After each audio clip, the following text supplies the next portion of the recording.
नमोऽयं विष्णुपादाय कृष्णपृष्ठाय भूतले श्रीमते भक्तिवेदान्तस्वामिनिते नामिने नमस्ते सारस्वती देवे गौरवाणी प्रचारिणे निर्विशेषशून्यवादी पाश्चात्यदेशतारिणे।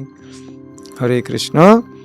समस्त सुधी भक्तबृंद, আমরা ধারাবাহিকভাবে ভগবান শ্রী শ্রী রাধা পুরুষোত্তম মাসের মহিমা কীর্তন শ্রবণ করে চলেছি। বিগত দিনে আমরা এই শ্রী শ্রী রাধা পুরুষোত্তম মাস পালন করার যে সমস্ত ন্যূনতম যে সমস্ত বিধি রয়েছে, যাতে নিজেকে কেউ উত্ত্যক্ত মনে না করেন বা সহজ এবং সাবলীলভাবে আমরা এই ব্রতকে পালন করতে পারি, এবং এই পালনের ফলে সেইখান থেকে যে সমস্ত পারমার্থিক ফলদায়ী প্রভাবগুলি রয়েছে সেগুলি আমরা পাবো বা প্রাপ্ত করতে পারি, সেই সুনিশ্চিতকরণ আমরা করেছিলাম। তো যদি আমাদের পারমার্থিক যে লাভ, সেই লাভ যদি সম্পন্ন হয়, তাহলে পর আমাদের জীবনের যে মুখ্য উদ্দেশ্য, অর্থাৎ এই জড় জগতের বন্ধনে আবদ্ধ অবস্থায় আমরা যে দুর্দশা ভোগ করছি, সেই দুর্দশার থেকে মুক্তি লাভ করার পথে এইগুলি হচ্ছে সহায়ক আনুষঙ্গিক বিধি।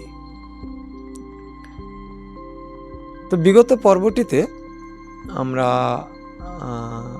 জপ এবং ভাগবতম শ্রবণ, ভাগবতম অধ্যয়ন ইত্যাদি আলোচনা করেছিলাম। এখন এই ব্রত পালনে বা নিত্য সাধনার পালনে তুলসী মঞ্জরি অর্পণ করা যেমন একটি উৎকৃষ্ট বিধি, নিত্যদিন রোজ ভগবান শ্রী শ্রী রাধা পুরুষোত্তমের উদ্দেশ্যে তুলসী মঞ্জরি নিবেদন, তেমনি ভগবানের উদ্দেশ্যে দীপ দান করা, প্রদীপ দান করা, এটিও একটি অত্যন্ত গুরুত্বপূর্ণ বিষয়।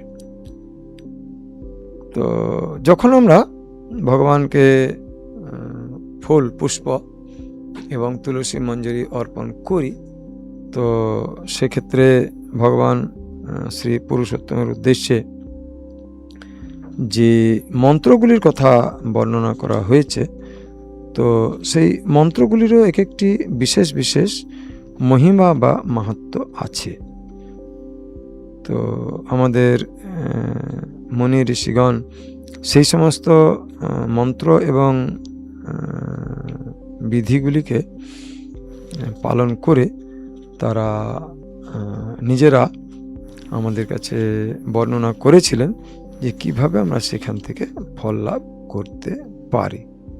তো পুরুষোত্তম মাসে ভগবানের আরাধনার সর্ব ফলদায়ক বা সর্বার্থ ফলদায়ক যে জপের কথা বলা হয়েছে, সেই জপ মন্ত্রটি হচ্ছে গোবর্ধন ধরং বন্দে গোপাল গোপরূপিণাম গোকুলোৎসবম ঈশানম গোবিন্দম গোপিকা প্রিয়ম বন্দে নবঘনশ্যামম দ্বিভুজম মুরলীধরম পীতাম্বরধরম দেবম শারদম পুরুষোত্তমম।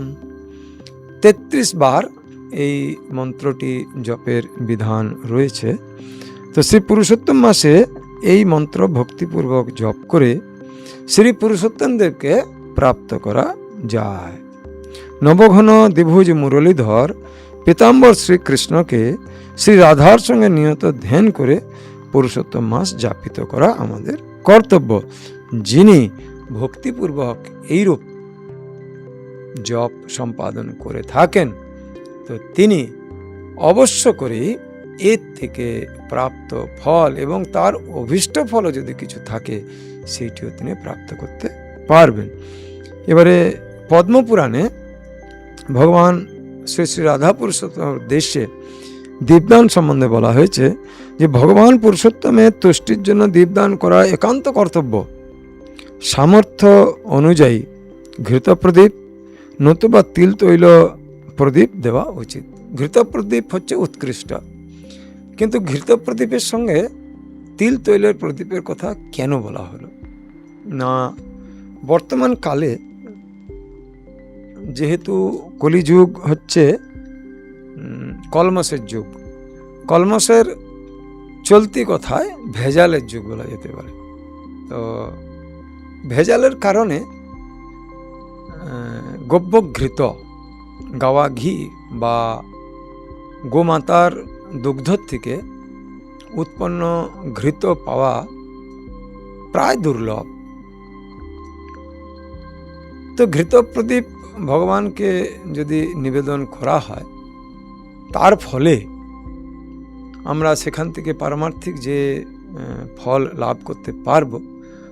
তো যদি বস্তু যার দ্বারা পারমার্থিক ফল লাভ করার জন্যে যে বস্তুটিকে নিবেদন করা হয়, সেই বস্তুটি যদি কলুষিত হয়, সেই বস্তুটি যদি কলুষিত হয়, শুদ্ধ না হয়, তাহলে অশুদ্ধ বস্তু ব্যবহারের ফলে আমাদের সাধনার ফল, যে কাঙ্ক্ষিত ফল বা বাঞ্ছিত ফল, সেখানেও কিন্তু বাধা বা প্রতিকূলতা আসতে পারে। তো তাই শাস্ত্র নির্দেশ দেয়, শাস্ত্রর নির্দেশ দুইভাবে পালন করা যায়।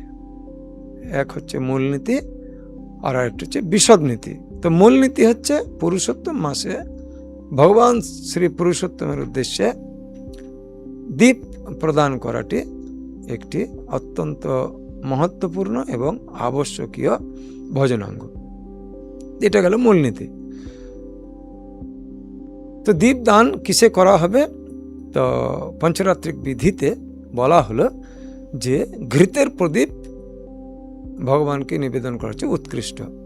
এখন ঘৃত তো পাওয়া যাবে না, শুদ্ধ ঘৃত পাওয়া যাবে না। তাহলে দীপদান করাটা যদি মূলনীতি হয় শাস্ত্রের, তাহলে আমাকে কি করতে হবে না, স্থান, কাল এবং পাত্র, এই তিন বিচারে অপেক্ষাকৃত কোন শুদ্ধ বস্তুটা আমি ব্যবহার করলে শাস্ত্রের মূলনীতি অর্থাৎ পরমেশ্বর ভগবানকে দীপদান করতে পারবো, আর সেই দীপদানের যে সুফল, সেই সুফলটা আমি লাভ করতে পারবো। তো তাহলে স্থান, কাল আর পাত্রের পরিপ্রেক্ষিতে শাস্ত্রের মূল নীতিটাকে ঠিক রেখে, আর যখন পদ্ধতিতে পরিবর্তন করা হয় সেটাকে বলা হয় বিশদ নীতি। তাহলে মূল নীতি হলো দীপদান, বিশদ নীতিতে এলো যে যেহেতু শুদ্ধ ঘৃত পাওয়া সম্ভব নয়, তাই তিল তৈলের দ্বারা, তিল তৈল বাজারে যদি অশুদ্ধ হয়েও থাকে, আমাদের সন্দেহ হয়েও থাকে, তো আমরা প্রত্যেকেই তিলের যে বীজ রয়েছে, তো সেই বীজ নিজেরা ক্রয় করে তাকে সুন্দর করে ধৌতিকরণ করে, অর্থাৎ মাটি, নোংরা ইত্যাদি যা থাকে সেগুলিকে পরিষ্কার পরিচ্ছন্ন করে আমরা মিলে নিয়ে গিয়ে পরে সেই তিল দিয়ে তৈল নিয়ে এসে পরে শুদ্ধ তিল তৈলের দ্বারা ভগবান দামোদরের উদ্দেশ্যে, এই পুরুষোত্তমের উদ্দেশ্যে আমরা দীপদান করতে পারি। এবং এইভাবে শুদ্ধ তিল তেলের দ্বারা ভগবান শ্রী শ্রী পুরুষোত্তমকে আমরা দীপদান করলে অবশ্য করেই আমরা আমাদের বাঞ্ছিত এবং কাঙ্ক্ষিত ফল লাভ করব। তো তাই দীপদানের যে মন্ত্র রয়েছে পদ্মপুরাণে, সেটি বলছে যোগ জ্ঞানম তথা সাংখ্যম তন্ত্রাণি সকলান্যপি পুরুষোত্তম দীপস্য কলাম নার্হন্তি ষোড়শীম। অষ্টাঙ্গ যোগ, ব্রহ্মজ্ঞান ও সাংখ্য জ্ঞান এবং সমস্ত তান্ত্রিক ক্রিয়া পুরুষোত্তম মাসে দীপদানের ষোড়শী কলারও তুল্য হয় না। অর্থাৎ অষ্টাঙ্গ যোগ, ব্রহ্মজ্ঞান, সাংখ্যতত্ত্ব এবং অন্যান্য আর যত সমস্ত ভজনাঙ্গের যে বিধিগুলি রয়েছে, সেই বিধিগুলিতে যে ফল প্রাপ্ত করা যায় শুধুমাত্র পুরুষোত্তম মাসে ভগবানকে একটি বিশুদ্ধ তিল তৈল বা বিশুদ্ধ ঘৃতের দ্বীপ যদি অর্পণ করা হয়, তো সেই সমস্ত ফল অপেক্ষা বহু বহু বহু বহু গুণ বেশি ফল আমরা লাভ করতে পারি। তো এটার বিশেষ দর্শনটা হচ্ছে এই, যেটি যুধিষ্ঠির মহারাজ নারদ মুনিকে জিজ্ঞেস করার পরে নারদ মুনি সপ্তম স্কন্ধের প্রথম অধ্যায়ের 31 এবং 32 নম্বর শ্লোকে এই তথ্য পরিবেশন করে বলেছিলেন যে তুমি যাই করো, যেমন করেই ভগবত ভক্তি করো, তস্মাৎ কেনাপি উপায়েন মনকৃষ্ণে নিবেশয়েৎ। তাই হে যুধিষ্ঠির মহারাজ, যেভাবেই হোক কেনাপি উপায়েন মনকৃষ্ণে নিবেশয়েৎ।